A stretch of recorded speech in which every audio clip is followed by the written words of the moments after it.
Yang pertama, kalau dalam bahasa Sunda itu sumrah diri ka Gusti. Artinya sebuah sikap berserah diri manusia, di mana manusia tidak boleh mengakui apapun dalam dirinya, karena dia tidak memiliki kekuasaan apapun. Dia ada yang memilikinya, dia ada yang menggerakkannya, dia ada yang menghidupkannya, dan dia ada yang mematikannya. Allah subhanahu wa ta'ala.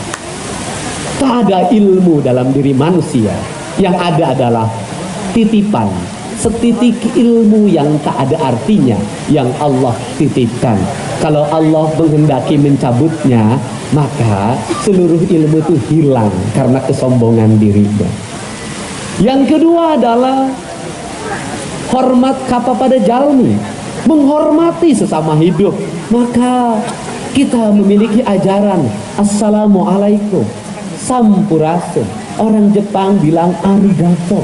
Badannya dibungkukkan, tanda rasa hormat pada sesama. Seorang pesilat sejati, seorang wusu sejati, seorang taekwondo sejati, seorang karateka sejati, maka badannya selalu dibungkukkan ketika bertemu sahabatnya. Bahkan badannya dibungkukkan ketika akan bertanding sekalipun, sebagai bentuk rasa hormat. Dan itu diajarkan dalam atlet-atlet bela diri kita ketika bertarung, termasuk Mas Chris John, Kang Chris John sekalipun, kalau bertinju badannya dibungkukkan untuk menghormati lawannya. Yang ketiga adalah mencintai tanah dan air, mencinta lemah dan cair dalam bentuk sujud, mencintai tanah air. Tidak boleh ada setitik air, tidak boleh ada sejengkal tanah yang terlewatkan dan disia-siakan oleh kita. Karena seorang pesilat sejati, kakinya tanpa alas, dia menginjak tanahnya, maka hidupnya tidak akan ada arti. Apa artinya seorang atlet hebat? Apa artinya seorang pendekar? Apa artinya seorang kesatria?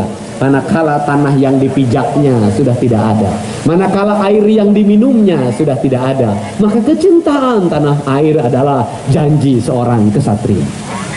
Kemudian yang keempat adalah ajeg keyakinan diri. Dia memiliki keyakinan pada dirinya, karena kebenaran bersemayam dalam hatinya. Karena seluruh gerak hidupnya atas tuntunannya. Dia hidup antara siang dan malam. Dia hidup antara hitam dan putih. Dia hidup di antara belantara dunia. Ada terang, ada gelap. Dia menghormati gelap bukanlah kesalahan, dan dia menghormati terang bukanlah kebenaran. Karena kebenaran bisa jadi ada dalam kegelapan, dan kesalahan bisa jadi ada ketika dalam terang.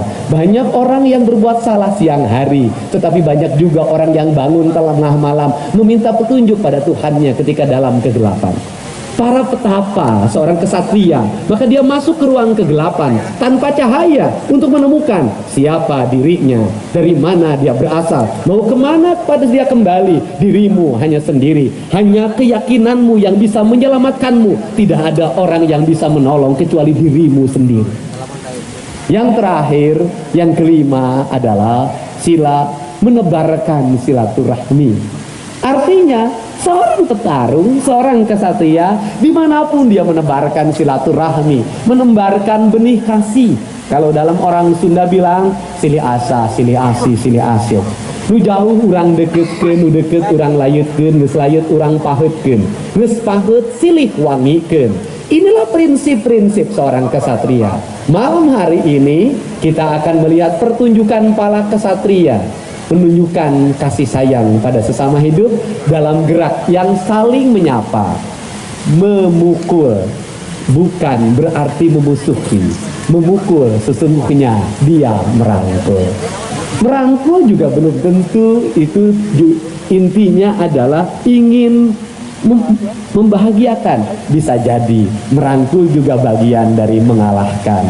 Bang Chris John tahu mengalahkan lawan kadang harus dipukul, mengalahkan lawan kadang harus dirangkul. Pukulan dan rangkulan adalah bagian dari hidup kita. Ada saatnya kita harus berhadapan tentang kebenaran, ada saatnya kita harus saling berangkulan tentang kebenaran. Itulah prinsip-prinsip bela diri yang saya pahami. Semoga malam hari ini Pertunjukan bela diri yang dilatar belakangi oleh nilai-nilai estetika musik, dilatar belakangi oleh panorama alam Taman Sri Baduga yang bercerita tentang kejayaan tanah Sunda masa yang lalu. Kemudian juga lagu-lagu yang indah, tarian-tarian air yang indah, gemericik air yang indah, ikan pun turut menari malam hari ini. Ini adalah bagian dari kita. Dan saya sampaikan pada semua, saya dari dulu selalu mencintai masa lalu, tetapi orang yang mencintai masa lalu adalah orang yang akan memiliki masa depan. Tetapi jangan terlalu bangga dengan masa lalu, karena belum tentu orang yang selalu membanggakan masa lalu orang yang memiliki masa depan. Masa lalu jadikan pelajaran, masa depan adalah harapan. Saya menampilkan di Purwakarta adalah nilai-nilai tradisionalisme dalam konten modernisme sehingga disukai oleh tua dan muda. Terima kasih, semoga bahagia malam hari ini hadir di sini.